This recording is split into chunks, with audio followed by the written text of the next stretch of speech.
নামাজ না পড়ার অপরাধে আজকে আমরা জাহান্নামী হয়েছি। 2 নম্বর বলবে ওয়ালামনা কুনু তুইমুল মিসকিন, পৃথিবীর মধ্যে আমরা মিসকিনদেরকে আমরা খানা খাওয়াইতাম না, মিসকিনদের ন্যায্য প্রাপ্য বুঝিয়ে দিতাম না, গরিবের হক আমরা মেরে খেয়ে ফেলতাম। এই অপরাধের কারণে আজকে আমরা জাহান্নামী হয়েছি। বলেন নাউজুবিল্লাহ। 3 নম্বর বলবে ওয়াকুন্না নাখুদু মাআল খাইদিন, পৃথিবীর মধ্যে আমরা সমালোচনাকারীদের সাথে হয়ে অবস্থান করেছি। অনর্থক মজমার মধ্যে আমরা সঙ্গ দিয়েছি। এক কথায় সমালোচনাকারীরা তাদের সাথে আমরা সঙ্গ দিয়েছি। এই অপরাধের কারণে আজকে আমরা জাহান্নামী হয়েছি। 4 নম্বর বলবে ওয়াকুন্না নুকাদ্দিবু বিয়াউমিদ্দিন, আর আমরা বিচার দিবসের কিয়ামতের দিবসকে অস্বীকার করতাম। হাসরের ময়দানে আল্লাহর কাছে উঠতে হবে, জবাব দিতে হবে, সারা জীবনের হিসাব নিকাশ দিতে হবে। কিয়ামত দিবসকে, বিচার ও প্রতিদান দিবসকে আমরা অস্বীকার করতাম, গুরুত্ব দিতাম না। এই অপরাধের কারণে আজকে আমরা জাহান্নামী হয়েছি। হাত্তা আতানাল ইয়াকিন, এমনকি এই দোষে থাকা অবস্থায় আমাদের কাছে মরণ এসে পড়েছে। বলেন নাউজুবিল্লাহ। তওবা করার আগে আগে, মৃত্যুবরণের আগে, তওবা করার আগে আগে আমাদের কাছে মরণ এসে পড়েছে। এই 4 অপরাধের কারণে আজকে আমরা জাহান্নামী হয়েছি। বলেন নাউজুবিল্লাহ।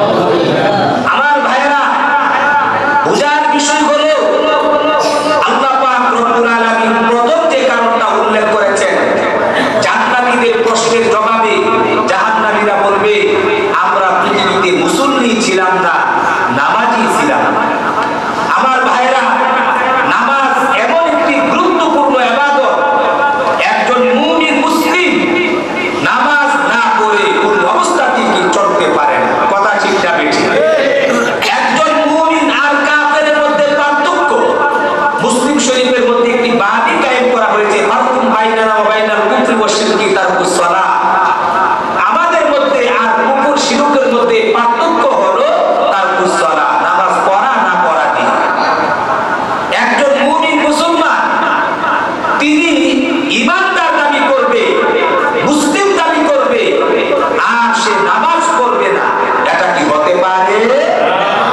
কোন অবস্থাতেই হতে পারে। যেহেতু মসজিদের ভিতরে আজকের এই আলোচনা, বিষয়টা কাকতালীয়ভাবে ফিরে গেল। এই মসজিদকে নির্মাণই করা হয়েছে সাজদা দেওয়ার জন্য। আজকে অনেক মানুষ আমরা মুসলিম, কিন্তু আমরা নামাজে পাবন্দি না। এমন আছে না? না। অথচ আল্লাহর বিধানে, কোরআনের আইনে নামাজের এত গুরুত্ব,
এইটারা যতটুকু গুরুত্ব বহন করে, কিন্তু মৃত্যুর আগ মুহূর্তে, কবরে চলে যাওয়ার আগ মুহূর্তে যদি সন্তানদেরকে ডেকে কোনো একটা কথা বলে যায়, আগের স্বাভাবিক চলাফেরার হালতে কথাটার গুরুত্ব যতটুকু না বহন করে, পরবর্তীতে মৃত্যুর আগ মুহূর্তে কোনো একজন ব্যক্তি যদি একটা কথা বলে যায়, এই কথাটার গুরুত্ব আর আগের কথার গুরুত্ব সমান না ব্যবধান?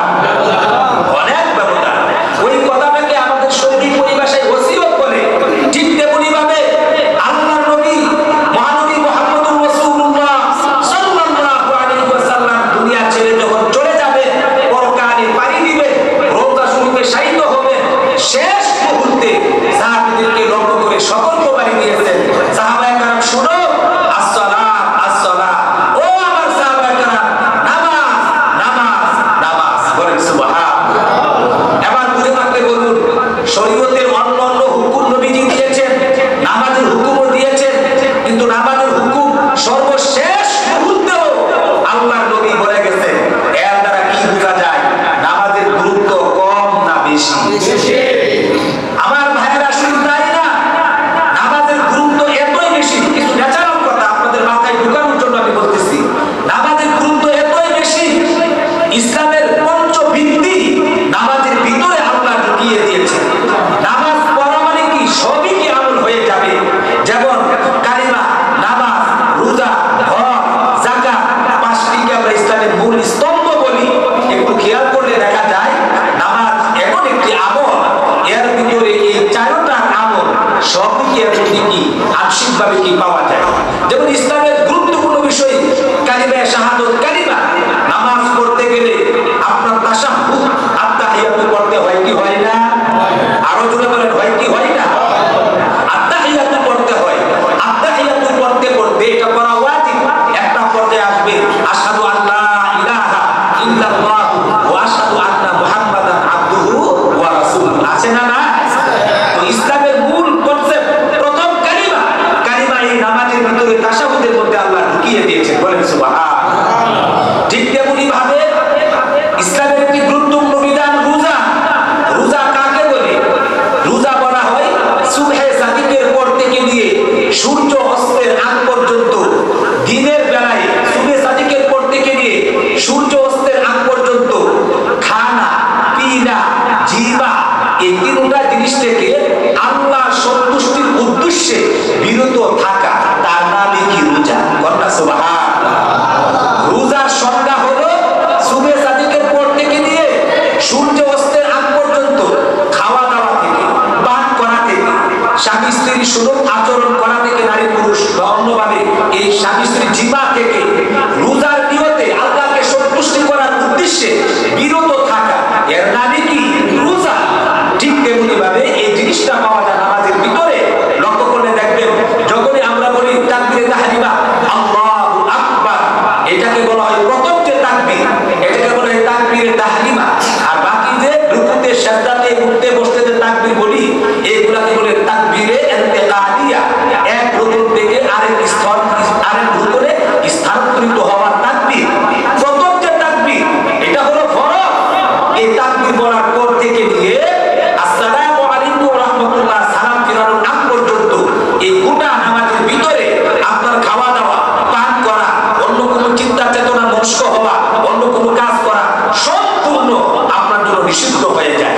যেমনি ভাবে রোজার বেলায় ওইগুলো নিষিদ্ধ হয়ে যায়, নামাজের ভিতরে নিষিদ্ধ হয়ে যায়। কেমন যেন রোজাও কি তার মধ্যে কি পাওয়া যায়। বলেন সুবহানাল্লাহ। আমার ভাইয়েরা, শুধু তাই না, নামাজ পড়তে গেলে কেবলামুখী হয়ে নামাজ পড়া শর্ত। কিন্তু আমার ভাইয়েরা, হজের মতো গুরুত্বপূর্ণ বিধান আমাদের আখাউরাতে হজ করলে হবে না। হজের জন্য মক্কাতে যেতে হবে, আরাফা, মিনা, মুজদালিফা, মক্কার পার করে যেতে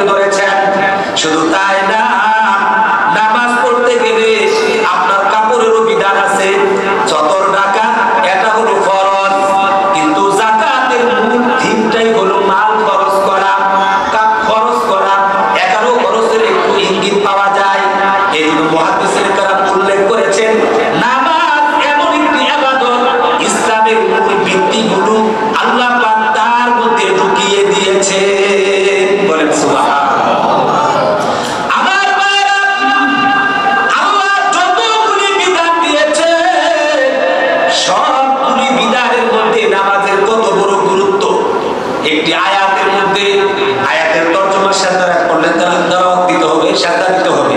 আল্লাহ বলেন আমার কাছে যতগুলো ইবাদত তোমাদেরকে আমি দিয়েছি আমার নৈকট্যশীল হওয়ার জন্য, আমার কাছাকাছি বিরার জন্য নামাজ থেকে উত্তম কোনো আর আমল নাই।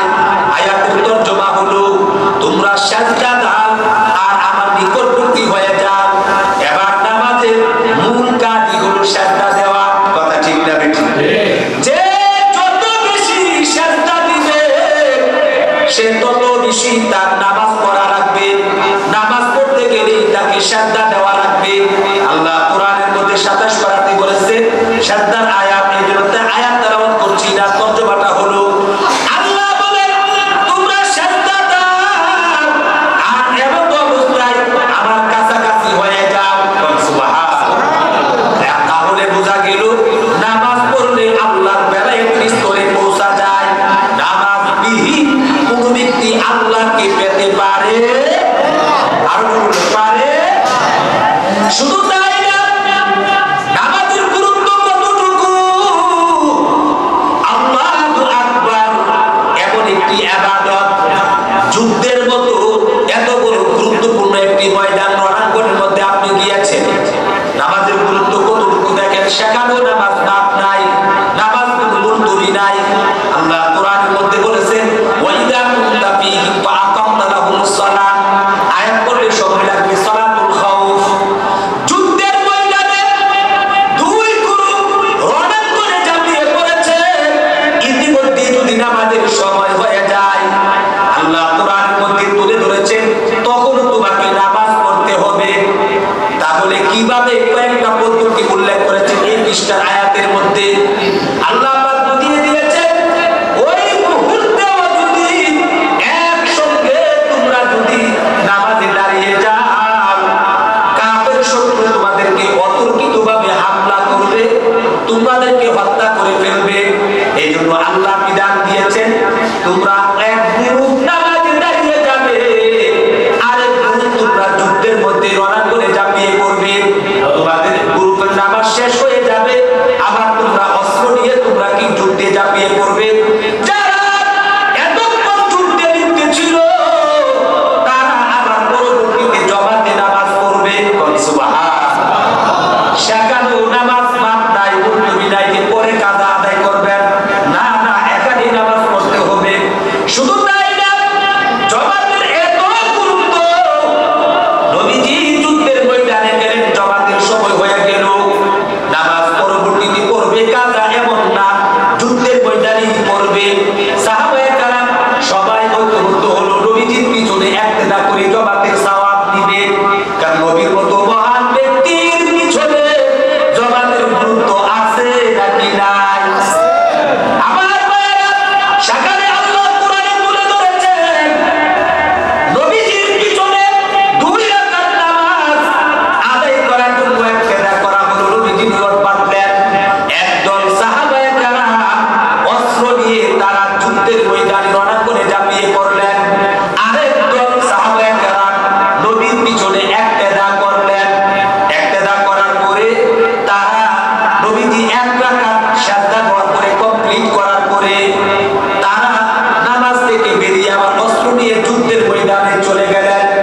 যারা এতক্ষণ যুদ্ধে ছিল তারা অস্ত্র রেখে নবীর পিছনে 2য় রাকাতে তারা অ্যাটেন্ড করলেন। মাসালাটা শুনে সালাতুল খাউফ অ্যাটেন্ড করলেন। এবার নবীজি 2 রাকাত কমপ্লিট, নবীজি সালাম ফিরিয়ে দিলেন। এরপরে প্রথম রাকাত পরে যারা চলে গেলেন তারা আবার নবীজির পিছনে এসে নামাজ বাকি নামাজের মধ্যে শরীক হলেন, মুসবুকের নিয়মে সিস্টেমে নামাজ আদায় করলেন। আবার তাদের আবার 2 রাকাত শেষ হয়ে গেল, এবার তারা নামাজ শেষ করে অস্ত্র নিয়ে চলে গেল। বাকি 2য় রাকাত নবীর পিছনে যারা পড়ে গেলেন তারা আবার অবশিষ্ট রাকাত আদায় করার জন্য নামাজে শরীক হলেন। বলেন সুবহানাল্লাহ। তাহলে সালাতুল খাউফের সিস্টেম পদ্ধতি আমি বুঝাইতে চাই না, এত বড় গুরুত্বপূর্ণ জায়গা, যুদ্ধের ময়দান, যেখানে মুহূর্তের জন্য কোনো সময় পাওয়া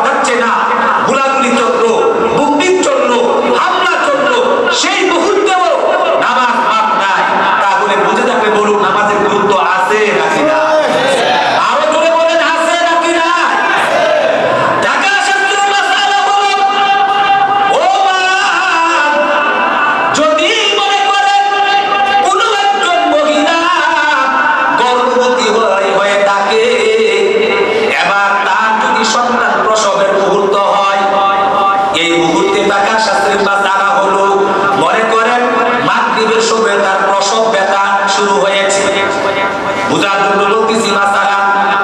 মাগরিবের সময়ে প্রসব ব্যথা শুরু হয়েছে, বাচ্চা প্রসব হচ্ছে না, খালাস হচ্ছে না। মনে করেন অর্ধেকটা বাচ্চা মনে করেন বাহির হয়েছে, আর অর্ধেক বাচ্চা পেটের ভিতরে রয়েছে। এমন অবস্থায় মাগরিবের পুরাটা সময় তার চলমান হয়ে এশার রক্ত ঢুকে গেল। ইসলাম কত বড় গুরুত্ব দিয়েছে নামাজের। ও মা, আজকে হাতকিয়ারি করে অযথা অনর্থক কারণে ধুমকু হালকা অজুহাতের কারণে আজকে নামাজ ছেড়ে দিচ্ছি। এমন কঠিন মুহূর্তে ইসলামের বিধান হলো ওই প্রসব ব্যথার অবস্থায় অর্ধেক বাচ্চা বাহির হইল, অর্ধেক ভিতরে রয়ে গেল। এমন অবস্থায় মরণাপন্ন রোগী মরবে মরবে বাপ, জীবন প্রাণ নাশের সম্ভাবনার মুহূর্তের মধ্যে। এরপরে যদি মাগরিবের সময় চলে যায়, ওয়াক্তের নামাজটা চলে যায়, বাচ্চা প্রসব হয়েছে, পরবর্তীতে নেপাস থেকে যখন মুক্ত হবে, 40 দিন বলেন 30 দিন বলেন, পবিত্র যখন হবে, ইসলামের বিধান হলো ওই কঠিন মুহূর্তে ওই যে বাচ্চা প্রসবের হালতে এক ওয়াক্ত নামাজ অতিবাহিত হয়ে গেল। কারণ শরীয়তের বিধান হলো বাচ্চা পরিপূর্ণ বাহির হওয়ার পর থেকে নিয়ে তার নেপাস শুরু হয়। আর যখন নেপাস শুরু হয় তখন তার জন্য নামাজ পড়া কি হারাম, নিষিদ্ধ হয়। এখনো তো বাচ্চা প্রসব হয় নাই, অর্ধেক ভিতরে রয়েছে, অর্ধেক বাহিরে আসছে।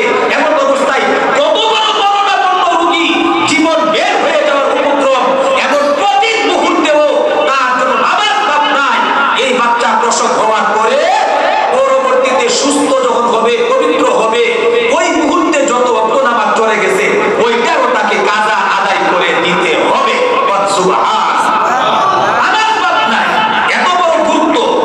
শুধু তাই না আমার ভাইয়েরা, ফিকহ শাস্ত্রের মাসালা হলো নামাজের গুরুত্ব দিতে গিয়ে শরীয়ত এইভাবে কথাগুলো তুলে ধরেছেন। একজন মানুষ অতল দরিয়ার মধ্যে যদি তার জাহাজ ডুবে যায়, ইতিমধ্যে যদি সে বাঁচার আর কোনো উপায় নাই, নিশ্চিত সে মারা যাবে, কুল কিনারা নাই, বাঁচার সম্ভাবনা নাই, ইতিমধ্যে একটা খড়কুটা পাইলো অথবা একটা গাছ পাইলো, এর মধ্যে কোনো মতেতে হাত দিয়া ধরে রাখলো উনি। এইভাবে যদি কয়েক ওয়াক্ত নামাজের সময় চলে যায়, শরীয়তের বিধান হলো এই জায়গার মধ্যে সে চেষ্টা করবে কোন কিনারা পায় কিনা, পাইলে সে পরবর্তীতে নামাজ পড়বে। আর মনে করেন জোহরের সময় তার জাহাজ ডুবে গেল, সাগরের মধ্যে ডুবে গেল, বাঁচার উপায় নাই, কিন্তু একটা খড়কুটা অথবা কোনো একটা গাছের মধ্যে ধরে রইল। ইতিমধ্যে এইভাবে যদি জোহরের নামাজের ওয়াক্ত চলে যায়, আসরের ওয়াক্ত ঢুকে যায়, কিন্তু সে বুঝতে পারছে বাঁচবে না, মারা যাবে, কিন্তু জোহরের ওয়াক্ত তার জিম্মাদারিতে ছিল, আদায় করতে পারে না। এমন কঠিন মুহূর্তে শরীয়তের বিধান হলো এইরকম চূড়ান্ত অবস্থায় মরণাপন্ন হালতে এই মুহূর্তের মধ্যেও ওই অবস্থার মধ্যেও নামাজটাকে তার কাজা আদায় করে দিতে হবে। একবার মারা গেলে মারা যাবে, নামাজ বাদ নাই, কিন্তু দায়ী মুক্তি হওয়ার জন্য এমন কঠিন মুহূর্তেও নামাজটাকে কোনো মতে আদায় করে দিয়ে জিম্মাদারি মুক্ত হতে হবে। বলেন সুবহানাল্লাহ। বুঝে থাকলে বলুন, এগুলো তো শরীয়তের কথা, কিতাবাতির কথা। এখন বলেন নামাজের গুরুত্ব আছে না না? ইসলামের মধ্যে যতগুলি বিধান আল্লাহ দিয়েছেন, খেয়াল করে শুনুন, যত বিধান আল্লাহ দিয়েছেন সব বিধানের শর্ত আল্লাহ উল্লেখ করেছেন যে এই বিধান, এই শর্ত পাওয়া গেলে বিধানের হুকুমটা পাওয়া যাবে। যেমন যাকাত দেওয়া ইসলামের ফরজ, তার জন্য শর্ত হলো নেসাবের মালিক হতে হবে, 52.5 ভরি রূপা অথবা তার সমমূল্যবান ভ্যালুবান টাকা অথবা যাকাতযোগ্য কোনো সম্পদ যদি থাকে, আপনাকে এমন নেসাবের মালিক গণ্য করা হয়, আপনি যাকাত দিতে হবে। যার এই নেসাবের মূল্য নাই, তিনি যাকাত দিতে হবে না, কারণ শর্ত তার পাওয়া যায় না। আমার ভাইরা, রোজা রাখার জন্য শর্ত হলো আপনি শারীরিক সক্ষমতা থাকা লাগবে, রোজা রাখার শক্তি থাকা লাগবে। আপনি যদি চিরস্থায়ী রোগী হন আর ভালো হওয়ার কোনো সম্ভাবনা নাই, এই মুহূর্তে রোজা রাখার শর্ত আপনার মধ্যে পাওয়া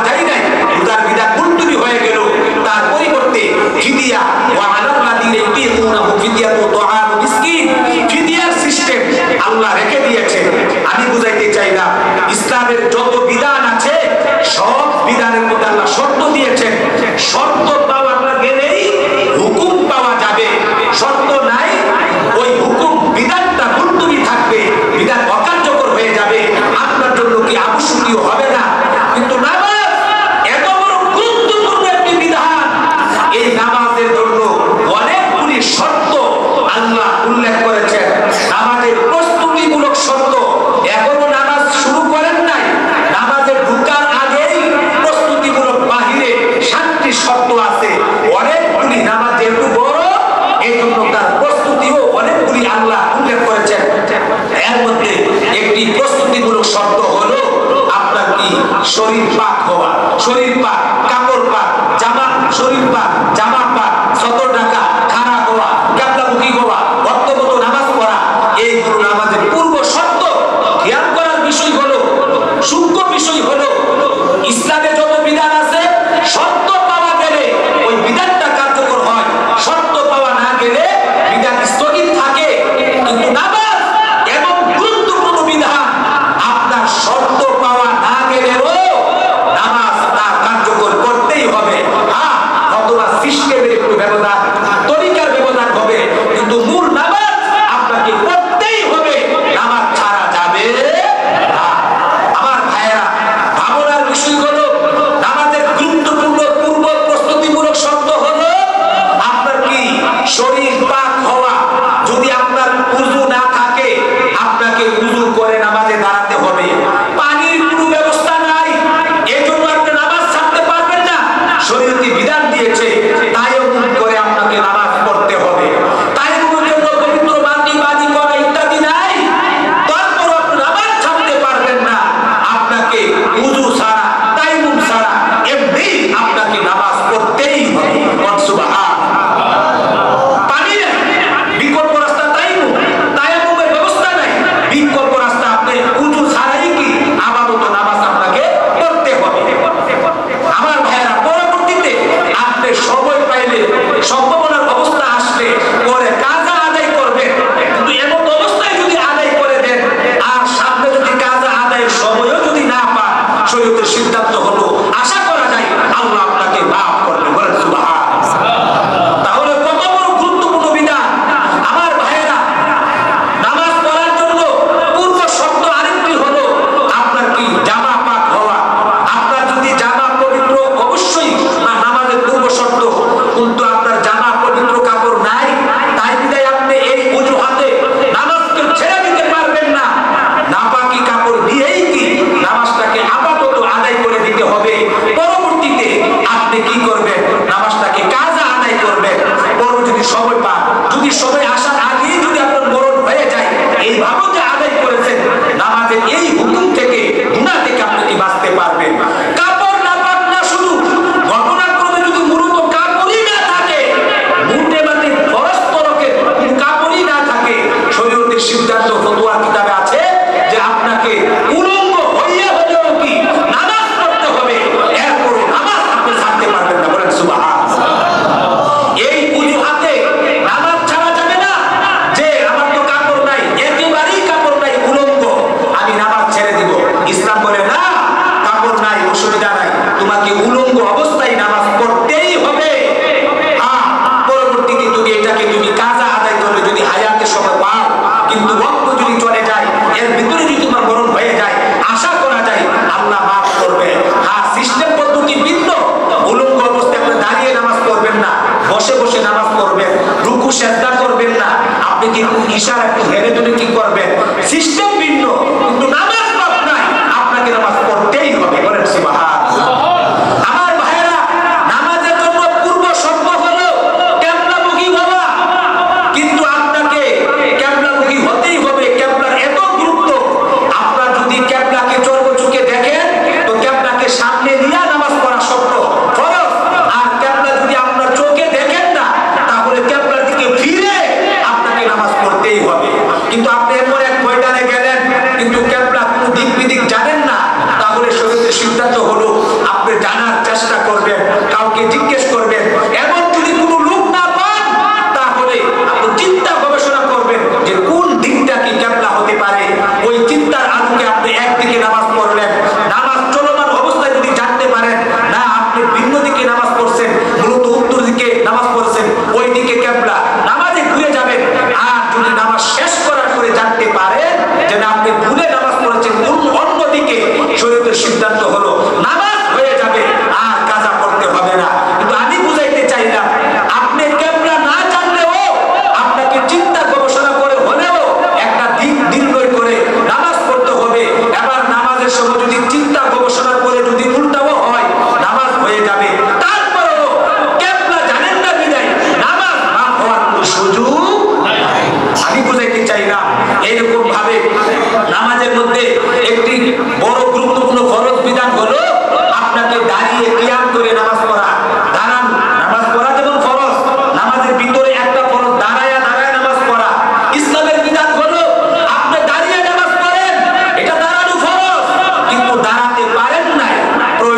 বসে নামাজ পড়েন, তারপরও নামাজ বাদ নাই, আপনি বসেও নামাজ পড়তে পারেন নাই, তাহলে প্রয়োজনে আপনি শুয়ে নামাজ পড়েন, তারপরও নামাজ বাদ নাই এই অজুহাতে। আমি বুঝাইতে চাইলাম শুয়েও আপনি নামাজ পড়তে পারেন না, তারপরও নামাজ বাদ নাই। ফতোয়া কিতাবে বলা হয়েছে আপনি ইশারা ইঙ্গিতে হলো কি হুশ আছে, জ্ঞান আছে, শক্তি নাই, অথর্ব অকেজু, আপনি একেবারে পুরো নাই, শুধু হুশ আছে, তাহলে ইশারা ইঙ্গিতে হলেও আপনাকে নামাজটা আদায় করতেই হবে। সুবহানাল্লাহ। কি বুঝলেন? আমি বুঝাইতে চাইলাম নামাজের জন্য পূর্ব শর্ত অনেকগুলি আছে, একটা শর্ত না থাকলে অন্য ইবাদত মুলতবি থাকে, কিন্তু নামাজ এমন একটা ইবাদত এটা যদি মনে করেন কোন শর্ত না থাকে তবু নামাজ পড়তে হবে, এবং কি একই সময়ে একই ব্যক্তির মধ্যে যদি নামাজের সবগুলি শর্ত যদি আপনার অনুপস্থিত থাকে এরপরেও আপনার জন্য নামাজ বাদ নাই।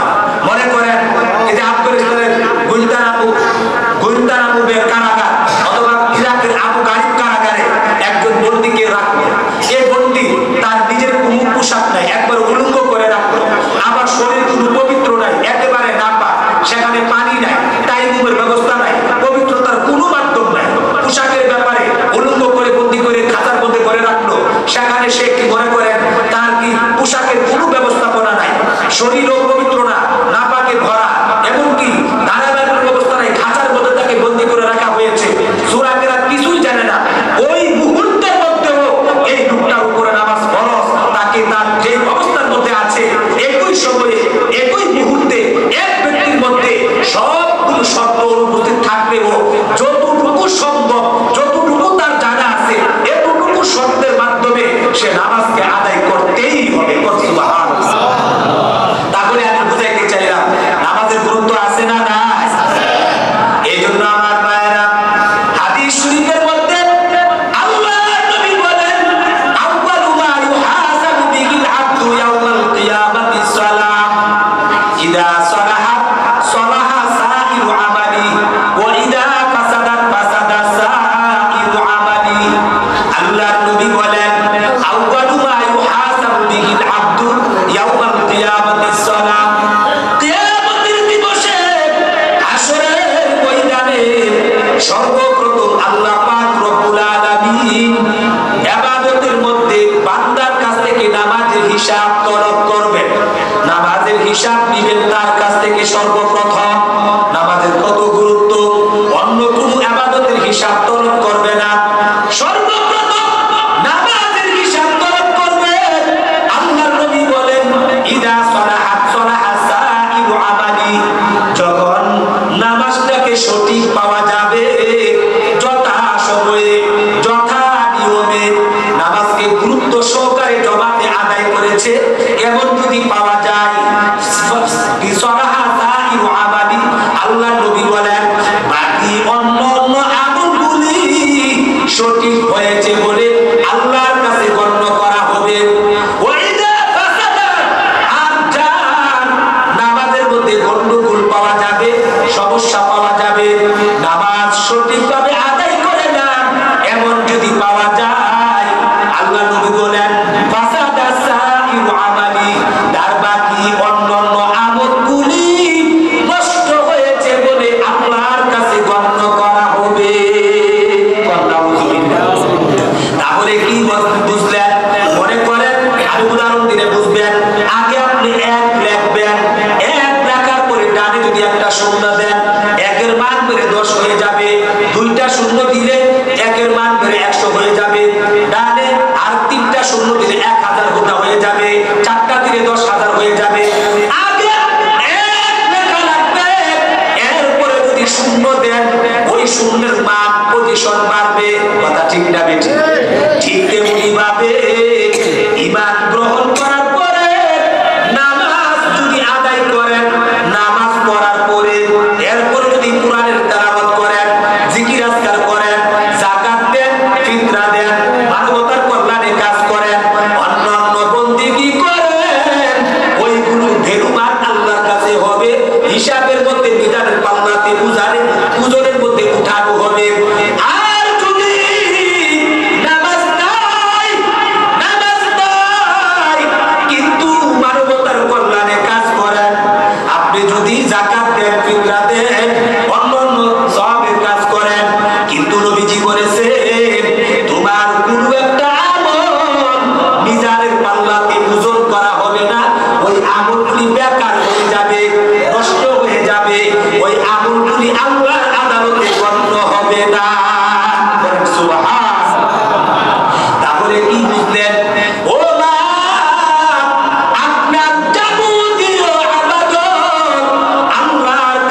কিন্তু আপনি মসজিদের ভিতরে ঢুকতে পারবেন না চাবি ছাড়া। কথা ঠিক না বেঠিক? আল্লাহর নবী বলেন নামাজ হলো জান্নাতের চাবি। আপনি বাকি সব বন্দেগী করেছেন, মানবতার কল্যাণে কাজ করেন, হাজার হাজার লিল্লাহ বোর্ডিংকে ছাত্রদেরকে প্রতিপালন করেন, মানুষকে অনেক উপকার করেন, কিন্তু আপনার মধ্যে নামাজ নাই, আপনার মধ্যে নামাজ নাই। ইসলাম বলে নামাজ হলো জান্নাতের চাবি। আপনার চাবি ছাড়া জান্নাত আপনার জন্য লক লাগানো থাকবে, কোনোদিন আপনি জান্নাতে যেতে পারবেন না। আমি বুঝাইতে চাইলাম নামাজের গুরুত্ব আছে না না? এই জন্য জান্নাতি আর জাহান্নামী পরস্পরে তাদের মধ্যে যে টকশো হবে, কথা হবে, জান্নাতীরা প্রশ্ন করবে, ও জাহান্নামী ভাইয়েরা, কি কারণে তোমরা আজকে জাহান্নামী হয়েছো, কি কারণ? তখন জবাবে তারা বলবে, ক্বালু লাম নাকু মিনাল মুসাল্লিন, আমরা পৃথিবীর মধ্যে মুসল্লি ছিলাম না, নামাজি ছিলাম না, নামাজ না করার কারণে আজকে আমরা জাহান্নামী হয়েছি। বলেন সুবহানাল্লাহ। আমার ভাইয়েরা, তাহলে বোঝা গেল নামাজ ছাড়া জান্নাতে যাওয়া যাবে। 2 নম্বর তারা বলবেন ওয়ালাম নাকুনু তুইমুল মিসকিন, তারা বলবে আমরা পৃথিবীর মধ্যে মিসকিনদেরকে খানা খাওয়াইতাম না, মিসকিনদেরকে আমরা তাদের হক বুঝিয়ে দিতাম না। এবার বুঝে থাকলে বলুন, ধনী বানাইবার মালিক কে? গরিব বানাইবার মালিক কে? আল্লাহ পাক বলেন ইন্না রাব্বাকা ইয়াবসুতুর রিজকা লিমান ইয়াশাউ ইয়াকদির, নিশ্চয়ই তোমার রব আমি আল্লাহ যাকে ইচ্ছা তাকে আমি ধনী বানাই, যাকে ইচ্ছা তাকে আমি গরিব বানাই। এবার আল্লাহ বলেন ইয়াবসুতুর রিজকা লিমান ইয়াশাউ, যাকে ইচ্ছা তাকে আমি রিজিক বানায়া দেই, মানে ধনী বানাই। ওয়া ইয়াকদির, যাকে ইচ্ছা তাকে আমি কমায়া দেই, মানে হলো গরিব বানাই। বুঝে থাকলে বলুন, ধনী বানাইবার মালিক কে? গরিব বানাইবার মালিক কে? আল্লাহ বলেন ধনী হওয়াও বড় কথা না, গরিব হওয়াও বড় কথা না। বড় কথা হলো ধনীকে ধনী বানাইয়া আমি আল্লাহ যে পরীক্ষা দিতেছি, সে যাকাত আদায় করে কিনা, ফিতরা আদায় করে কিনা, উশর আদায় করে কিনা, মান্নত মান্নত আদায় করে কিনা, কোন কাফারা যদি এসে থাকে তার জিম্মাদারিতে কাফারাতগুলি আদায় করে কিনা, দান খয়রাত করে কিনা, ইবাদি ইবাদতগুলি করে কিনা। আল্লাহ বলেন ধনীকে ধনী বানাইয়া আমি পরীক্ষা নেই, আর গরিবকে গরিব বানাইয়া পরীক্ষা নেই, গরিবী হালতের মধ্যে সবরের পরিচয় দেয় কিনা। এই জন্য আল্লাহ বলেন ধনী হওয়াও বড় কথা না, গরিব হওয়াও বড় কথা না। বড় কথা হলো আমি তাকে যে পরীক্ষা নিতেছি, আমার দেওয়া পরীক্ষার মধ্যে পাস করলো কি করলো না। কথা ঠিক না বেঠিক? এই জন্য আমি বুঝাইতে চাইলাম এই সম্পদ দিয়েছেন কে? ক্ষমতা বলে, বাহু বলে, যুক্তি বলে, শক্তি বলে কেউ সম্পদের মালিক হতে পারে? এই সম্পদ আল্লাহ দিয়েছেন। পৃথিবীতে দেখবেন অনেক মানুষের অনেক ক্ষমতা দাপন আছে, অনেক সুশিক্ষায় শিক্ষিত, অস্ত্রের বল আছে, বাহু বল আছে, কিন্তু গরিব, ভাগ্যের চাকা ঘুরে না।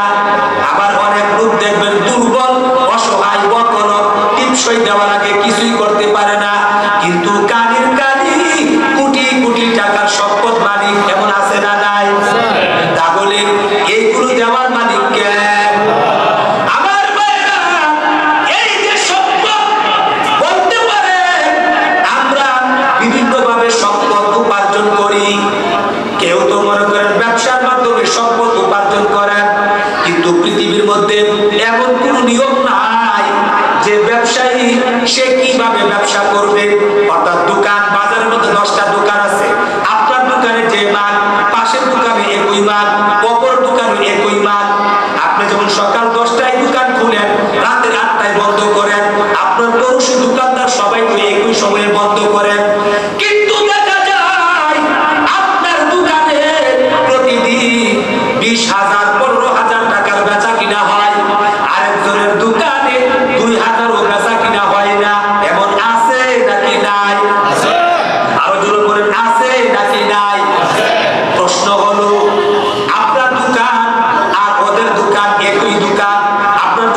সবাই তোমার দোকান থেকেই মালামাল ক্রয় করে। কথা ঠিক না বেশি? আল্লাহ বলেন ব্যবসার মাধ্যমে আমি তোমাকে ধনী বানাবো সিদ্ধান্ত নিয়েছি, এই জন্য আমি ব্যবস্থা করেছি। ঠিক তেমনি ভাবে অনেকে বলতে পারেন হুজুর আমরা কৃষি কাজ করি, গাছ রোপণ করি, বীজ বপন করি, এইভাবে আমি সম্পদের মালিক হয়েছি, হাল চাষ করেছি, মেরামত করেছি, কাজ করেছি, আমি চাষাবাদের মাধ্যমে এই সম্পদের মালিক হয়েছি। আল্লাহ বলেন না, আমি তোমাকে ধনী বানিয়েছি। আল্লাহ বলেন বান্দা ওই যে ধানের বীজ, ওই স্বচ্ছ পরিষ্কার ধানগুলাকে যখন তুমি ভিজিয়েছো পানির মধ্যে, দেখবেন ধানগুলা খেয়াল করে শুনবেন, এই ধানগুলার মধ্যে দুই ধরনের গেরা বাহির হয়। একটা গেরা হলো ছোট, আরেকটা হলো বড়। লক্ষ্য করে কৃষিকাজ করেন, দেখবেন এই বীজ ধানের মধ্যে জ্বালা যে ফালা, এই বীজ ধানের মধ্যে দুইটা গেরা, একটা ছোট একটা হলো বড়। বড়টা ঊর্ধ্বগামী হয়, আকাশগামী হয়, ওইটা গাছ হয়। ছোটটা এটা গেরা হয়, মাটির মধ্যে ডুবে যায়। আল্লাহ বুঝিয়ে দিয়েছে ও আখরার নারী পুরুষ শুনো, তুমি তো এই ধানগুলাকে ছিটায়া তুমি ফেলে দিয়েছো, কিন্তু ছোট গেরাটাকে কাটার দিকে কেটে দিয়েছি, বড় গেরাটাকে ঊর্ধ্বগামী করেছি। ঘটনাক্রমে যদি ছোট গেরাটা কাদাতে না ঢোকে, ওই ধানটা এইভাবে পড়ে থাকে, আর জানা হয় না। কথা ঠিক না বেঠিক? তুমি তো শুধুমাত্র ফেলে দিয়েছো, বাকি ছোট গেরাটাকে কাদাতে ঢুকিয়ে দেওয়া, বড় গেরাটাকে ঊর্ধ্বগামী করা, এটা বলেছেন কে? শুধু তাই না, যারা হয়েছে যারা গুরুকে উঠিয়ে তুমি শুধুমাত্র দুইটা তিনটা হাতি অপর জমির মধ্যে তুমি কেটে দিয়েছো, তুমি দিয়েছো তিনটা চারা হাতি, যুক্তি বলো তুমি দিয়েছো তিনটা, আমিও ফেরত দেবো তোমাকে তিনটা, কিন্তু তুমি দিয়েছো তিনটা। কয়েক মাসের ব্যবধানে আমি তোমাকে একটি গুছা কাঠি, এক মুষ্টিবদ্ধ গাছ তোমাকে আমি ফেরত দিয়েছি। যুক্তি বলে দিয়েছো তিনটা, আমিও দেবো তিনটা, এক কাঠি দিয়েছি। শুধু তাই না, এই গাছ লাগানোর পরে কাঠিগুলোর মধ্যে অনেক সময় আপনারা দেখবেন গাছ হয়েছে বটে, কিন্তু গাছের মধ্যে ধান হয় নাই। এমন হয়েছে কি হয়েছে না? গরুকে কেটে কেটে গরু ছাগলকে আমরা খাওয়াইয়া দিই, ধান হয় না। আল্লাহ বলেন ওই বান্দা বান্দি, আমি যদি ওই গাছের মধ্যে ধান যদি না দিতাম, কারো ক্ষমতা ছিল না। বুঝে থাকলে বলুন দেওয়ার মালিক কে? আল্লাহ বলেন ধানের ভিতরে, চারার ভিতরে ধান শীষের ছড়া দিয়েছি, এই ছড়ার ভিতরে আমি আল্লাহ ওই ধানের ভিতরে চাউল দিয়েছি। এমনও তো হতে পারে ধান হয়েছে, চাউলের ধানের ভিতরে চাউল দেয় নাই, সুসা রেখে দিয়েছি। আল্লাহ পারতো কি পারতো না? আল্লাহ বলেন বান্দারে আমি ধানের ভিতরে চাউল দিয়েছি, এটাও আমি এককভাবে করেছি। শুধু তাই না, চাউল দেওয়ার পরে অতি বৃষ্টি থেকে, শিলা বৃষ্টি থেকে, হারিকেন, টর্নেডো, ঘূর্ণিঝড়, সাইক্লোন, বন্যার পানি দিয়ে বাসায় আমি নষ্ট করে দিতে পারতাম। এমন অংশ হয় কি হয় না? কথা খুব ভাবনার বিষয়, হয় কি হয় না? আল্লাহ বলেন অতি বৃষ্টি থেকে হেফাজত করে, শিলা বৃষ্টি থেকে হেফাজত করে, হারিকেন, টর্নেডো, ঘূর্ণিঝড়, সাইক্লোন, বন্যার পানি থেকে বাসায় দেওয়া থেকে হেফাজত করে আমি তোমাদের বাড়ি পর্যন্ত পৌঁছানোর ব্যবস্থা করেছি। এবার বুঝে থাকলে বলো তোমাদেরকে রিজিক দেওয়ার মালিক কে? তাহলে আল্লাহ বলেন আমি তোমাদেরকে রিজিক দেওয়ার মাধ্যমে স্বাবলম্বী করার সিদ্ধান্ত নিয়েছি, এই জন্য আমি তোমাদেরকে ব্যবস্থা করেছি। এজন্য আল্লাহ বলেন আমি তোমাদেরকে সম্পদ দিয়েছি। তুমি ভাবতে পারো তুমি চাকরি করো, উদাহরণ দিচ্ছি, অনেকে ভাবতে পারেন আমি চাকরির মাধ্যমে বেতন পাই, চাকরি ডিউটি না করলে আমি সম্পদ পাইতাম না। আল্লাহ এটাও নাকচ করে দিয়েছেন না, কারণ নবীজি বলেছেন লিমাতানে বাকুম ফিহিমা কাসীরুম মিনান নাস আসিহাতু ওয়াল ফারাগ। মানুষের অধিকাংশ মানুষ দুইটা নিয়ামত হলো সুস্থতা। আল্লাহ বলেন বান্দারে আমি ইচ্ছে করলে তোমাকে প্রতিবন্ধী বানাইতে পারতাম, জন্মগতভাবে আত্মা বানাইতে পারতাম, তোমার হাত পা প্রতিবন্ধী করে দিতে পারতাম, মস্তিষ্কে ভারসাম্যহীন পাগল বানায়া উলঙ্গ করে রাস্তা রাস্তায় ঘুরাইতে পারতাম। পারতো কি পারতো না? এবং আছে না না? আল্লাহ বলেন বিবেক শক্তি তোমাকে আমি দিয়েছি, অঙ্গ প্রত্যঙ্গ সব ঠিকঠাক করে হেফাজত করেছি, তোমাকে কর্ম করার মতো যোগ্যতা মালাকা আমি দিয়েছি। আমি যদি এইগুলো না দিতাম তোমার দ্বারা এটা সম্ভব ছিল। তাহলে বলে থাকতে বলুন, আপনি যে চাকরি করেন, ডিউটি করেন, মেহনত করেন, শ্রম দেন, এটাও তো আল্লাহর হাত আছে। আল্লাহ যদি প্রতিবন্ধী বানাইয়া দিতেন, আল্লাহ যদি আপনাকে কি মস্তিষ্কের ভারসাম্যহীন পাগল বানাইয়া রাস্তায় রাস্তায় ঘুরাইতেন, তাহলে আপনার চাকরি করার ক্ষমতা ছিল, কর্ম করার ক্ষমতা ছিল না। অতএব কোনোভাবেই আপনি ব্যবসার মাধ্যমে বলেন, আর কৃষিকাজের মাধ্যমে বলেন, আর ডিউটি আর চাকরির মাধ্যমে বলেন, কোনো না কোনো ভাবে আপনি যতই বলেন না কেন, আপনি সম্পদ নিজে উপার্জন করেন না, মূলত এগুলো দিয়ে থাকেন কে?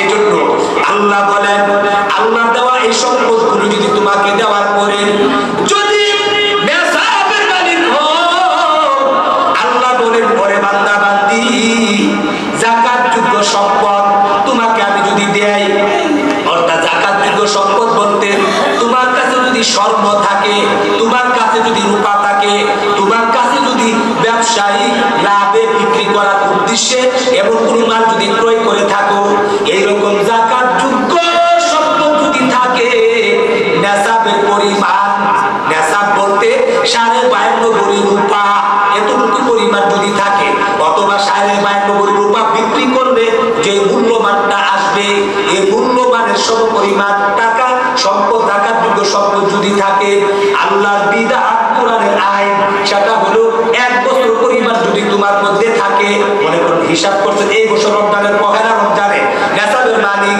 আবার আগামী বছর পহেলা রমজান হিসাব করে যদি দেখেন, তখনও আপনি নেশাবের মালিক।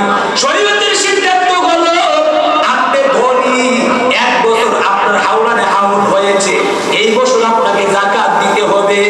আল্লাহ বলেন তোমার কাছে যদি 100 টাকা থাকে, 2.5 টাকা এটা গরিবের হক, গরিবকে দিতে হবে। তোমার কাছে যদি 1000 টাকা থাকে, তোমার 25 টাকা এটা গরিবের পাওনা, গরিবকে দিয়ে দিতে হবে।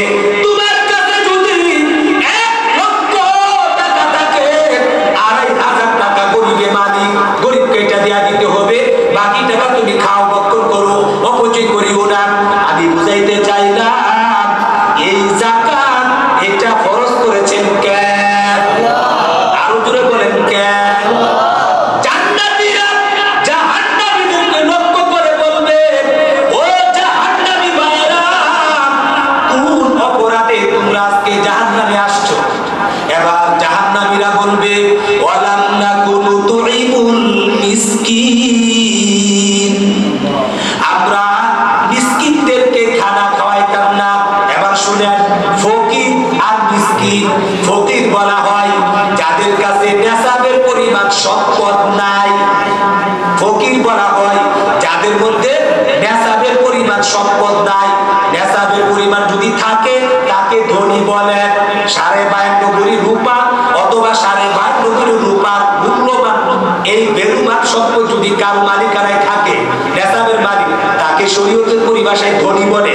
নেশাবের থেকে যদি কম থাকে তাকে ফকির বলে, বাংলা হলো গরিব বলেন।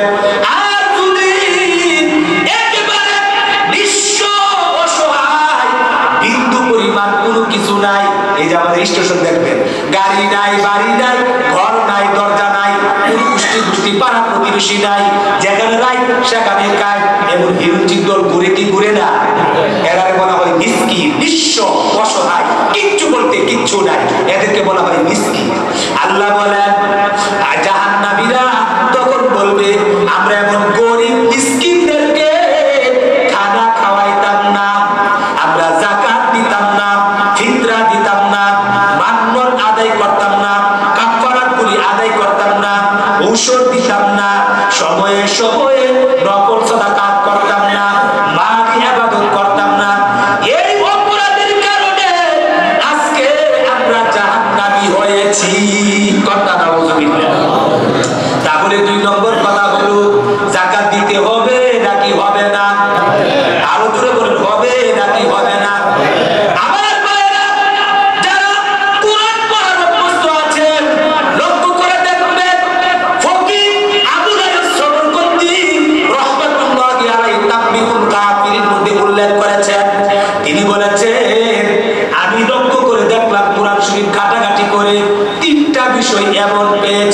খেয়াল করে শুনেন, তিনটা বিষয় এমন পেয়েছি কোরআন শরীফের কিছু কিছু হুকুম হলো একক, একটা হুকুম শুধুমাত্র দিয়েছে এইটা করো ওইটা করো ওইটা করো, কিন্তু কিছু বিধান এমন দেখলাম যে বিধানগুলি যুগল, এর মানে হলো একটার সাথে আরেকটা ওতপ্রোতভাবে জড়িত, অবিচ্ছেদ অংশ, একটা মানলে আরেকটা মানতে হবে, একটা ফায়দা পেতে হলে আরেকটা অবশ্যই করতে হবে, যুগল হুকুম।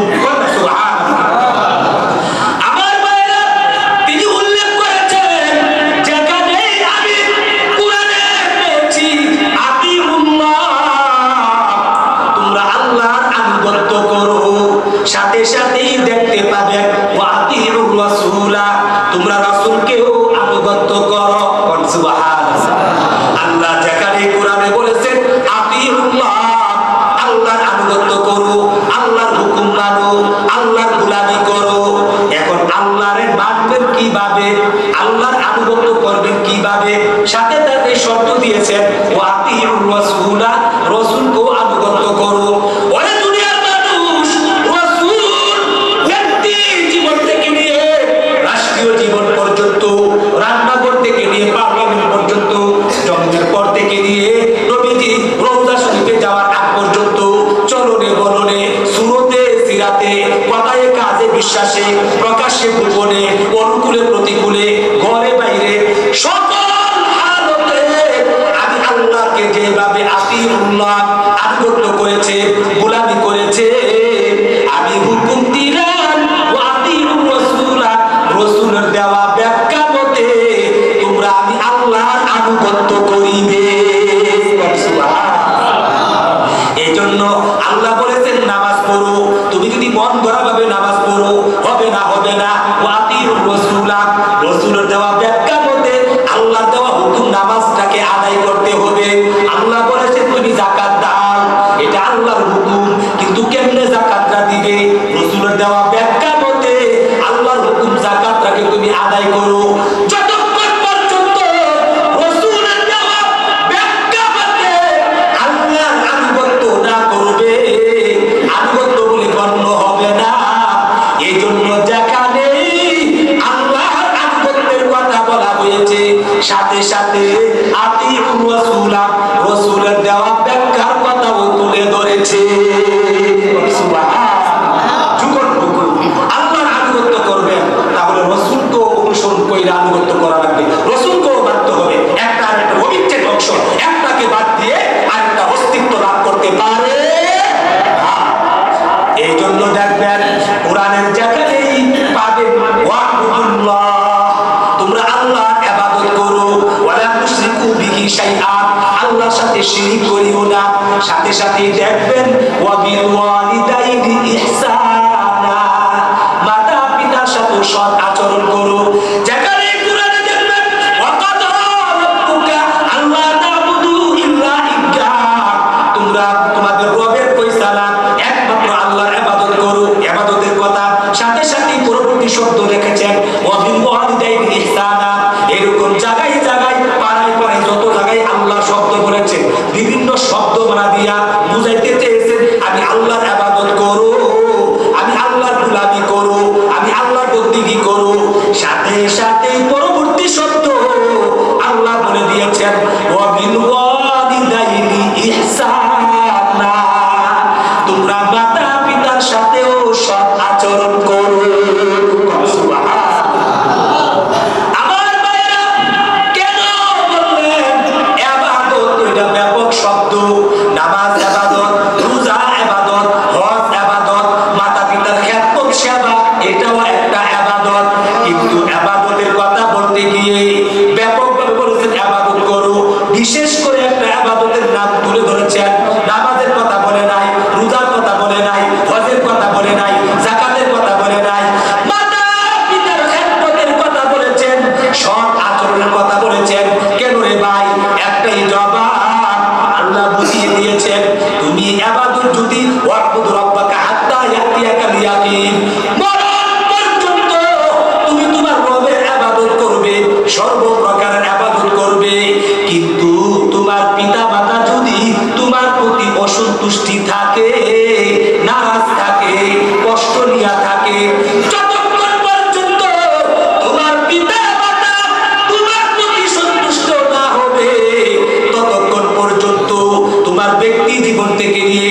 রাষ্ট্রীয় জীবন পর্যন্ত, রান্নাঘর থেকে নিয়ে পার্লামেন্ট পর্যন্ত, জন্মের পর থেকে নিয়ে তুমি মরণের আগ পর্যন্ত সারা জিন্দেগি ভর যত প্রকার ইবাদত করেছো, যত পরিমাণ ইবাদত করেছো, কোনো ইবাদত আল্লাহর কাছে কবুল হবে না যদি তোমার পিতা মাতা তোমার প্রতি অসন্তুষ্ট থাকে।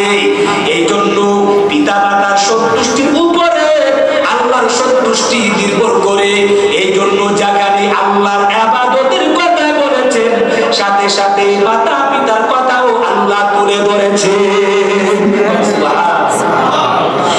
ঠিক তেমনি ভাবে যেখানে আল্লাহ কোরআনে বলেছেন আকিমুস সালাত, আমার আলোচ্য বিষয় বুঝাতে চাইলাম, কথায় কথায় চলে গেলাম। ও ভাই, কোরআনে যেখানে দেখবেন যারা কোরআন পড়ার অভ্যস্ত, আকিমুস সালাত, তোমরা নামাজ কায়েম করো, নামাজ কায়েম করো, নামাজ কায়েম করো। সাথে সাথে পরবর্তী শব্দ দেখতে পাবেন ওয়া আতুজ যাকাত, তোমরা যাকাতও আদায় করো। সুবহানাল্লাহ। আমার ভাইরা, যেখানে নামাজের কথা সেখানেই যাকাতের কথা তুলে ধরেছেন। কারণ কি? একটাই কারণ, ইবাদত দুই ধরনের। যাবতীয় ইবাদত, যাবতীয় বন্দেগী দুই ধরনের। কিছু ইবাদত হলো জামি ইবাদত, মানে শারীরিক ইবাদত, শরীরের কায়িক পরিশ্রম ব্যয় করে আদায় করা লাগে, শরীর দিয়ে আদায় করা লাগে। এর মানে হলো নামাজ, মানে হলো রোজা, মানে হলো কোরআন তেলাওয়াত, মানে হলো জিকির আজকার তাসবিহ তাহলিল। এই রকম শারীরিক ইবাদত কিছু হলো জামি ইবাদত, আর কিছু হলো মানি ইবাদত, অর্থনৈতিক ইবাদত, টাকার সাথে সম্পদের সাথে সংশ্লিষ্ট ইবাদত, যেমন যাকাত, যেমন ফিতরা, যেমন কুরবানি, যেমন মান্নত কাফারাত, যেমন মানবতার কল্যাণে দান করে সাদকা করা। এই জাতীয় মানি ইবাদত আল্লাহ বুঝায়া দিলেন, করে বান্দা বান্দি আমার গোটা ইবাদতটাকে দুই ভাগে ভাগ করে দিয়েছি। জানি ইবাদত, মানি ইবাদত। জানি ইবাদতের মধ্যে সবচাইতে বড় ইবাদত ঈমানের পরে নামাজের কথা আমি তুলে ধরেছি। আর মানি ইবাদতের মধ্যে ঈমানের পরে সবচাইতে বড় ইবাদত যাকাতের কথা তুলে ধরেছি। এই জন্য বড়টা উল্লেখ করে দিয়ে ছোটগুলো তার মধ্যে অটোমেটিকলি ঢুকিয়ে দিয়েছি। এই জন্য যেখানে আমি আল্লাহ নামাজের কথা বলেছি, সাথে সাথে যাকাতের কথা তুলে ধরেছি। বুঝাইতে চাইলাম, ওরে বান্দা বান্দি, তুমি হাজি গাজী নামাজি প্রথম কাতারের মুসল্লি, আমার মতো সুন্নতের পাগড়িধারী, সুন্নতের অনুসারী পাবন্দি, কিন্তু তুমি যতই হও না কেন, প্রতি বছর যদি একবার হিসাব করে যাকাত আদায় না করো, আল্লাহ বলেন তোমার নামাজ, এই ইবাদত বন্দেগী কিছুই কাজে আসবে না।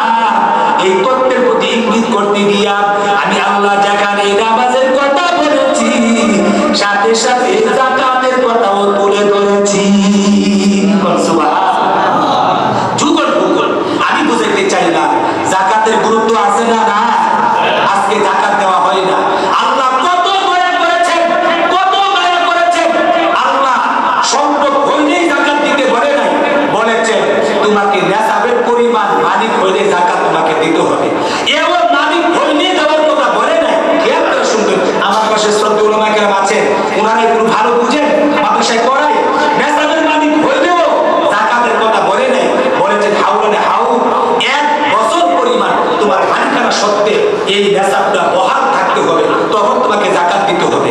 এরপরও আল্লাহ এই কথা বলে নাই যে তুমি যাকাত দিয়ে নাও, বলছে ঋণ থেকে মুক্ত থাকিয়া তখন যদি এই পরিমাণ সম্পদ থাকে তখন দিতে হবে। ঋণ থাকলে দেওয়ার দরকার না, আগে ঋণ দাও, পরে তুমি যাকাত দাও। আমার ভাইয়েরা, সেই জায়গার মধ্যে বোঝা গেল ঋণ থাকলেও দিতে নিষেধ করেছে। শুধু তাই না, আপনার মৌলিক প্রয়োজনের অতিরিক্ত হওয়া লাগবে। মৌলিক প্রয়োজন বলতে কি? টাকা আছে 2 লাখ, কিন্তু আপনি বড় অসুস্থ, চিকিৎসার প্রয়োজন, হিন্দুস্তানে যাবেন, মাদ্রাসে যাবেন, যাকাত দিয়া টাকা বাইটা দেখাইবে, চিকিৎসা করে বাঁচবেন কিভাবে? অথবা মৌলিক প্রয়োজন, নদীর পাড়ে বাড়ি ছিল, নদী ভেঙে বাড়ি দিয়া গেল, ঘর বানানো আপনার মৌলিক অধিকারের মধ্যে আছে, এই জন্য ঘর বানাতে হবে। ইসলাম বলে মৌলিক প্রয়োজনের অতিরিক্ত হওয়া লাগবে। যেহেতু তোমার মৌলিক প্রয়োজন রয়েছে, তোমার যাকাত দেওয়ার দরকার নাই, আগে তুমি মৌলিক প্রয়োজনগুলো সারো। এরপর আল্লাহ বলেছেন ঋণ থেকে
97,500 টাকা কুলু তুমি বক্ষণ করো, ওয়াশরাবু তুমি পান করো, ওয়ালা তুসরিফু তুমি অপচয় করিও না।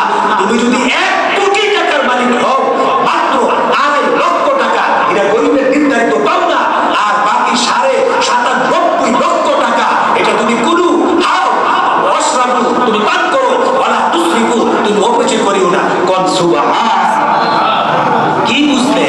কি বুঝলে আপনার মৌলিক প্রয়োজনের অতিরিক্ত ঋণ থেকে আপনি মুক্ত, তাও নেশাবের পরিমাণ, তাও 1 বছর পরিমাণ থাকলে আপনাকে বলেছে মাত্র 40 টাকার মধ্যে 1 টাকা গরিবরা দেওয়া।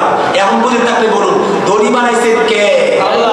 যে আল্লাহ আপনাকে ধনী বানিয়েছেন, ওই আল্লাহই বলেছেন তোমার মালের মধ্যে গরিবের এই 1 টাকা আমি আল্লাহকে নির্ধারণ করে রেখে দিয়েছি। অতএব আপন ভাইয়ের সম্পদ মেরে দিলে যেমন আত্মসাৎ হয়, অপরের মাল চুরি করে, ডাকাতি করে, হাইজ্যাক করে, অস্ত্র ধরে ছিনতাই করে নিয়ে আসলে যেরকম ভাবে অন্যের মাল আত্মসাৎ করা হয়, ঠিক তেমনি ভাবে গরিবের এই নির্ধারিত অংশ বছরে একবার হিসাব করে বুঝিয়ে না দিয়ে যে বা যারা এইরকম ভাবে আত্মসাৎ করে, আল্লাহ বলেন তারা অপরের মাল আত্মসাৎকারী হিসাবে আল্লাহর আদালতে উঠতে হবে। কন্যা নাউজুবিল্লাহ।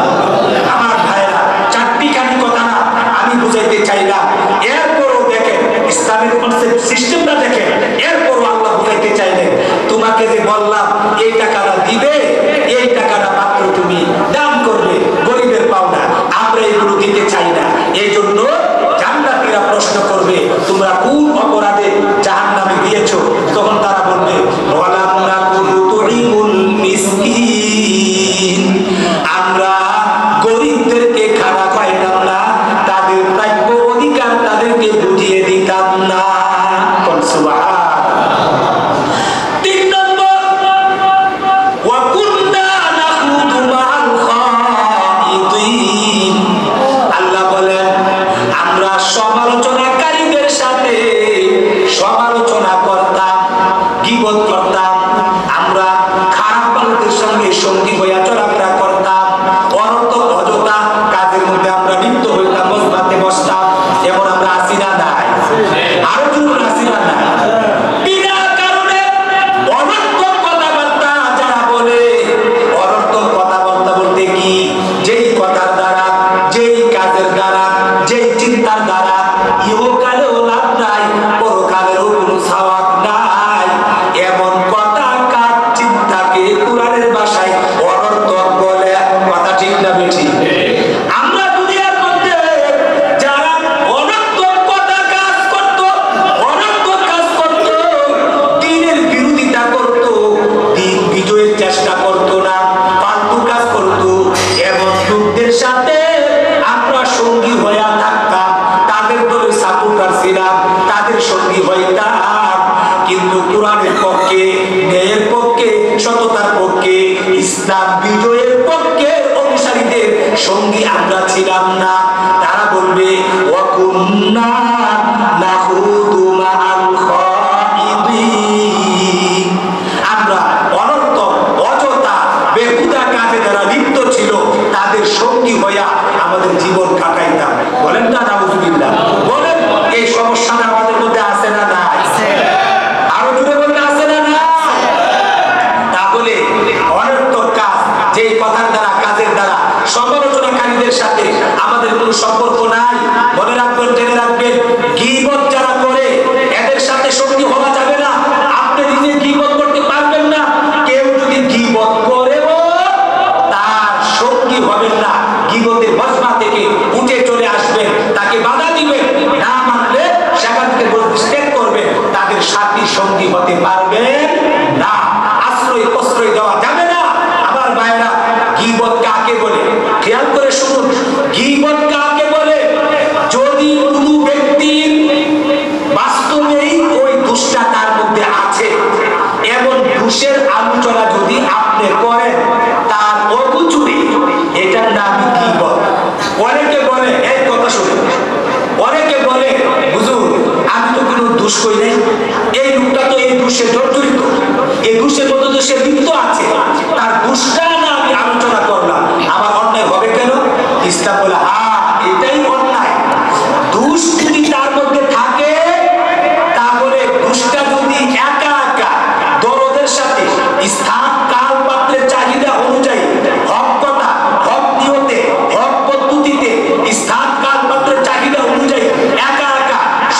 নিয়তে যদি লোকটার কাছে তার দুষ্টা তার কাছে বলেন, কোরআনের ভাষায় এটাকে বলে নসিহা, এটাকে বলে নসিহা, বিনিময়ে সওয়াব পাবেন। কিন্তু দুষ্টা তারটা তার কাছে না বলে, সংশ্লিষ্ট অপরাধীর কাছে অপরাধের কথা না বলে, আপনি যদি ভিন্ন মানুষের কাছে, দোকানে, অন্য কারোর কাছে যদি দুষ্টাই আলোচনা করেন, বাস্তবসম্মত কথা নেই, তার গরু জুড়ে আলোচনা করেন, আর তার কানে পৌঁছলে এটা সে কষ্ট অনুভব করে, মানহানিকর মনে করে, লজ্জাবোধ করে, কোরআন সুন্নাহর পরিভাষায় এটাকেই গীবত বলে। এটাকে কি বলে? আর যদি মনে করে দুষ্টা তার মধ্যে নাই, এমন একটু সে কথা বলছেন, বাস্তবে তার মধ্যে দুষ্টা নাই, তাহলে তো আর এটা গীবত না, এটাকে আরবিতে বলে তুহমত, বাংলাতে বলে অপবাদ। এটা তো আরো বড় মারাত্মক গুনাহ। এটা আরো বড় কি? এটা আলাদা একটা কবিরা গুনাহ। অপবাদ আরেকটা কবিরা গুনাহ। অনেকে দোষের কথাই বলে, কিন্তু দুষ্টা সামনাসামনি বলে, এটাও আরেকটা কবিরা গুনাহ। আপনি বলতে পারেন, আমি অনেকে গর্ব করে বলে আমি বগুসরে কথা বলি না, আমি তার সামনাসামনি মুখ পাতারে সামনাসামনি তার দোষটা তারে বলে দিচ্ছি, এটা নিয়ে সে গর্ববোধ করে। ইসলাম বলে এটাও একটা কবিরা গুনাহ। কারো দোষ যদি অপর আরো 10 জনের সামনে তার দোষটা তার কাছেই বলেন, এটাও একটা কবিরা গুনাহ। কোরআনে বলছে ওয়াই কুল্লি কুল্লি হুমাজাতিন লুমাজা, এর মানে হলো সামনাসামনি অপমান করা, ঠাট্টা করা, বেইজ্জতি করা। সত্যি যদি আপনি তার কল্যাণকামী হতেন, তাহলে একা একা নীরবে তার দোষটা তাকে বলে তাকে সংশোধন করতে। যেহেতু আরো 10 জনের সামনে দোষটা আলোচনা করেছেন, কেমন যেন তাকে সংশোধনের নামে আরো 10 জনকে তার দোষটা আপনি জানান দিয়েছেন, কেমন যেন তাকে অপমান করলেন। এই জন্য এটাও একটা কবিরা গুনাহ। কতগুলো সংজ্ঞাগুলো বুঝবেন, ছোট্ট ছোট্ট কথা, সূক্ষ্ম কথা। অনেকে মনে করেন দোষের কথা আলোচনা করে, কিন্তু দোষটা অপর ব্যক্তির সঙ্গে তার বড় খাতির, তার সাথে ভালো সম্পর্ক, মহব্বত, ভালোবাসা, এই জন্য তার জলে, এই জন্য এদের মধ্যে বিদ্বেষ তৈরি করার জন্য, সম্পর্কটাকে কাটাপ করে দেওয়ার জন্য, তাদের মধ্যে বিচ্ছেদ ঘটানোর জন্য আমার দোষটা গিয়া ওনার কাছে বলে, ওনার দোষটা গিয়া আমার কাছে বলে, উদ্দেশ্য হলো এদের মধ্যে ফাটল ধরানোর জন্য, বিভ্রান্তি সৃষ্টি করার জন্য, বিচ্ছেদ সৃষ্টি করার জন্য। এই কুমতলবে, এই কুনিয়তে যারা দোষটাকে চর্চা করে, এইটাকে বলা হয় সুকুনখুরি। হাদিস শরীফে বলা হয়েছে লা ইয়াদখুলুল জান্নাতা নাম্মাম, যারা সুকুনখুর তারাও কি জান্নাতে যাবে না। এটাও একটা কবিরা গুনাহ। তাহলে 4টা কথা বললাম। দোষের কথাই যদি অপর ব্যক্তির কাছে লোকটা রঘু জুড়ে বলেন, এমনি হাসতে হাসতে, হেলতে হেলতে, অযথা অনর্থক মনে করে, খাপ খিয়ালি মনে করে চা খাইতেছে আর পরের পর দোষটাই আলোচনা করতেছে, দোষটাই করতেছে, এটার নাম হলো কি বল? এটা একটা কবিরা গুনাহ। আর বলার সময় যদি ওই নিয়তে বলেন যে তার মান মর্যাদা বেশি, তার ইজ্জত বেশি, মানুষের কাছে ছোট করব, এদের সাথে শত্রুতা সৃষ্টি করব, মতলব নিয়ে যদি কথাটা বলেন, এটাকে বলে সুকুনখুরি, বাংলাতে বলে কুটনামি। এটা আলাদা একটা কবিরা গুনাহ। আর যদি এই দোষটা যদি আপনি যদি মনে করেন সামনাসামনি 5 জনের সামনে তার দোষটা তার কাছেই বলে দিলেন, কিন্তু সামনাসামনি 10 জনের সামনে বলছেন, এটা হলো অপমান, বেইজ্জতি, লাঞ্ছনা, বঞ্চনা। এটা আরেকটা কবিরা গুনাহ কোরআনের পরিভাষায়। এটাও একটা আলাদা কবিরা গুনাহ। দোষটাই বলেছেন, কিন্তু তার দোষটাই, কিন্তু দোষ নাই এমন কথা অন্যের কাছে চালিয়ে দিয়েছে, এটা ধরো মারাত্মক গুনাহ। বাংলাতে বলা হয় অপবাদ, আরবিতে বলে তুহমত। এটা একটা মহা কবিরা গুনাহ, এটাও একটা কবিরা গুনাহ। তাহলে রাস্তা কি? রাস্তা একটাই, সেটা হলো যিনি দোষ করেছেন তার দোষটা ওনার কাছে বলবেন। কখন? কথাটা যদি হক হয়ে থাকে, হক কথা বলবেন, হক নিয়তে বলবেন, হক পদ্ধতিকে বলবেন, স্থান কাল পাত্রের চাহিদা অনুযায়ী কথাটা তার কাছে বলবেন, দরদ দিয়ে কথাটা বলবেন, সংশোধনের নিয়তে বলবেন, একা একা নীরবে ঠাট্টা তারে বলবেন। বলবেন ভাই তুমি তো বড় সম্ভ্রান্ত ফ্যামিলির বাচ্চা, তোমার বাবা বড় আলেম, তোমার বাবা এত বড় জ্ঞানী, তুমি নামাজি, হাজি গাজি, প্রথম কাতারে মুসল্লি, তোমার দ্বারা এই ধরনের কাজ আমার দৃষ্টিতে অনেক খারাপ, মানুষের সমালোচনা করে, তোমার অনেক মানহানি হবে, তুমি এই কাজটা থেকে বিরত থাকলে অনেক ভালো হবে। এইভাবে যদি একা একা ওর কাছে বলে, এটার নাম হলো নসিহা, এটা হবে সওয়াব। বলেন না সুবহানাল্লাহ। কিন্তু আজকে আমাদের আমাদের সমাজে এইরকম ভাবে অনেক ভুলভ্রান্তি আমাদের হয়ে থাকে। আমরা এইভাবে সমালোচনাকারীদের সাথে সমালোচনা করি, এমন আছে না? না, আল্লাহ বলবেন ও জাহান্নামীরা,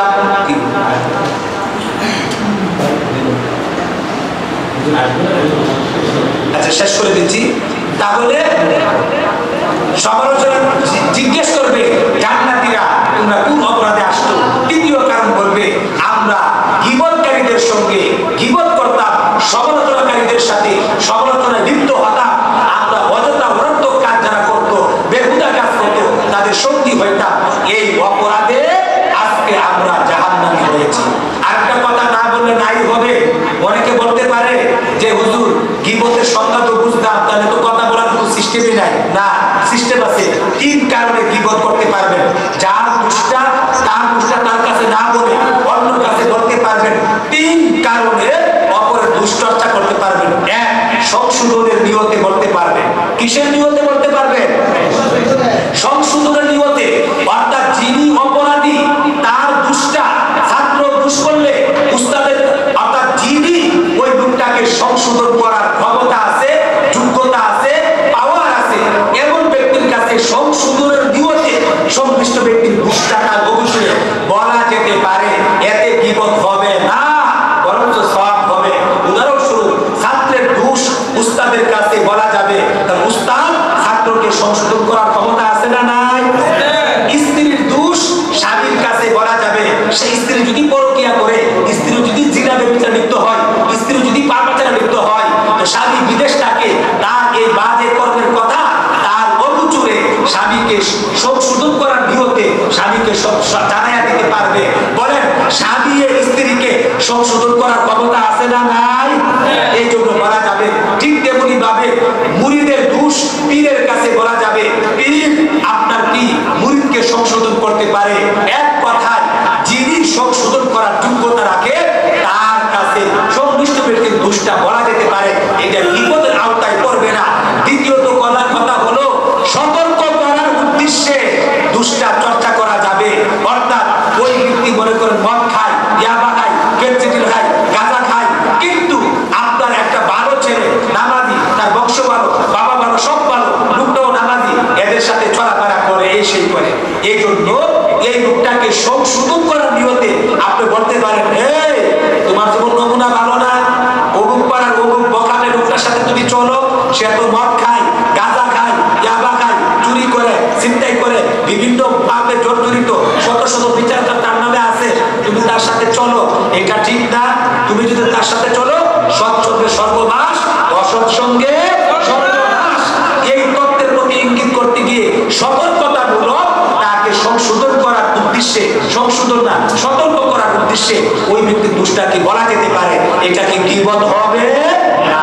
3 নম্বর হলো আপনার ন্যায্য পাওনা অধিকার উদ্ধার করার জন্য। যা মনে করেন আপনার জমি অপর ব্যক্তি দখল করে নিয়েছে, আপনার টাকা অপর ব্যক্তি জবরদখল করে মেরে দিয়েছে, এবার তার থেকে যদি পাওয়ারফুল, যেমন আদালত, পুলিশ অথবা চেয়ারম্যান, কাউন্সিল, সাহেব সর্দার অথবা বড় হুজুর প্রভাবশালী ব্যক্তি, উনার কাছে এই কথাটা বলা যেতে পারে। কোন উদ্দেশ্যে? যেহেতু আপনি দুর্বল, সে সবল, আপনার অধিকার দেয় না, বঞ্চিত করছে। এই জন্য ন্যায্য অধিকারকে উদ্ধার করার স্বার্থে তার থেকে যদি পাওয়ারফুল ওর কাছে তার দুষ্টা বলে যে সে এইভাবে আমার অত্যাচার করছে, আমি এটা ন্যায্য বিচার চাই, আমার অধিকার ফিরে নিতে চাই, এইভাবে তার দুষ্টা অধিকার উদ্ধার করার জন্য বলা যেতে পারে। এটা কোনো গীবত না। এই 3 কারণ ছাড়া বাকি কোন উদ্দেশ্যে যে কোনো নিয়তে যদি আপনি যদি কারো দুষ্টাই যদি চর্চা করেন, এর নামে গীবত। জাহান্নামীরা জাহান্নামে যাওয়ার একটা কারণ হলো তারা এই সমালোচনাকারীদের সাথে সঙ্গী হয়ে চলাফেরা করতো। কন্যা নাউজুবিল্লাহ। 4 নম্বর গুণটা হলো ওয়াকুন্না নুকাদ্দিবু বিয়াউমিদ্দিন।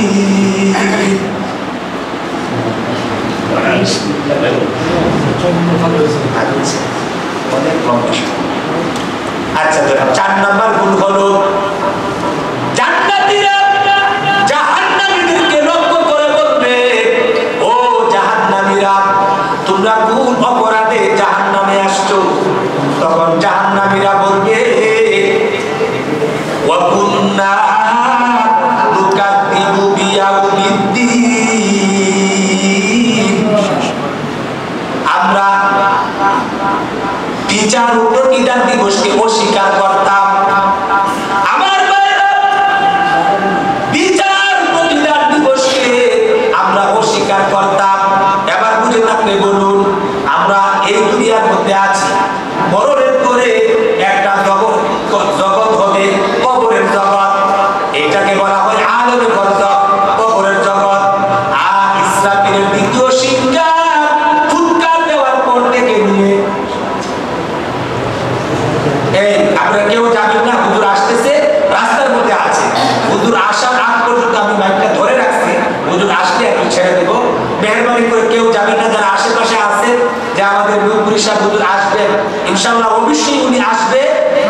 অস্বীকার করতাম।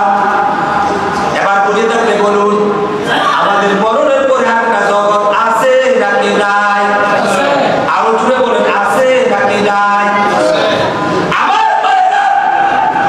মরণের পরে মৃত্যুর পরবর্তী যে জগৎ, এই জগৎটা এমন একটা জগৎ, এটা বিশ্বাসের বিষয়। ইমানের মুফাসসিরের মধ্যে আমরা বলেছি ওয়াল ইয়াউমিল আখির, আমি ঈমান আনিলাম আখিরাতের অস্তিত্বের উপর। এবার বলেন, মরণের পরে আখিরাতে একটা জগৎ আছে নাকি নাই? আবার পায়রা এমন একটা জগৎ, এই পৃথিবী থেকে ওই জগৎটাকে চর্মচোখে দেখা যায় না, দেখা সম্ভব না। আবার যারা চলে গেছে তারাও কোনোদিন ফিরে এসে এই পৃথিবীতে কোনোদিন ওই জগতের বিবরণ তুলে ধরে নাই। না এমন আছে? আমাদের বাপ দাদারা গিয়েছেন, পূর্বপুরুষরা ইন্তেকাল করেছেন, তারা যে চলে গেলেন এই পর্যন্ত গেছে তো গেছে, আর কেউ ফিরে আসছে? আসছে? আসে না। আমি বুঝাইতে চাইলাম পরকালের জগৎটা এমন একটা জগৎ, এমন একটা বিষয়, পুরাটাই বিশ্বাসের বিষয়, পুরাটাই বিশ্বাসের বিষয়। এটা চর্মচোখে দেখা যাবে না। আপনি যদি দেখেন, এরপরে যদি বিশ্বাস করেন, তো